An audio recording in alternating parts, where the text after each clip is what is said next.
আজকে সাইডে গিয়ে আমরা প্ল্যানিং করলাম আজকে মটন রান্না করবো, তো সেই হিসাবে মটন রান্না করেছি। তো তাই হিসাবে সঙ্গে স্যালাড, মটনের সঙ্গে স্যালাড না হলে একটু ভালো লাগে না। তো স্যালাডটা দীপককে দিলাম শসা ফসা কাটার জন্য। তো দীপক স্যালাডটা কাটতে স্টার্ট করলো, তো তখন আমাদের সৌরভ চলে এসছে মটন রান্না করে নিয়ে।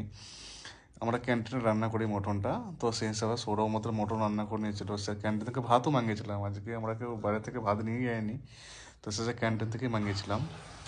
মাঙিয়েছিলাম ভাতটা, তো সেগুলো আমাদের রেডি হয়ে গেছে। তো মটন, তো সেই হিসাবে আমরা মটনটা বাড়ছি, তো আমি ওকে বাটিগুলো দিলাম। ফার্স্ট বার তো না দিলে উড়ে যাবে, তো একটু প্রথমে একটা করে আলু দিয়ে দাও তুমি। তো সেই হিসাবে একটা করে আলু দিতে স্টার্ট করলো। তো আমি বাটিগুলো ধরে দিলাম। তো তারপরে ও মটনটা বাড়তে স্টার্ট, ওরা বাড়তে না বাড়তে ওরাকে খাওয়া স্টার্ট করে দিয়েছে। ওইদিকে ওদিকে প্রচণ্ড খেতে লেগে গেছে, ওইদিকে টাইমটা পার হয়ে গেছিলো, আর কাজে চাপও ছিল একটু হালকা। তো খেতে ওদিকে লেগে গেছে, তো ওদিকে আমি সালাদটা একটু করে বেড়ে দিলাম যে তোমরা খাওয়াটা স্টার্ট করো, তো সবাইকে দিয়ে তারপর আমরা খেতে বসবো।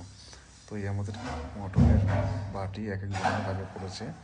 তো তারপরে সবাই মিলে বেটে আমরা একসাথে খেতে স্টার্ট করলাম, আর সবাই একসঙ্গে খাই। তো একসঙ্গে খাওয়া একটা মজা আলাদা, কাজ করতে গিয়ে সবাই মিলে আমরা বন্ধু বান্ধব একসাথে খাওয়া আমাদের একটা একসঙ্গে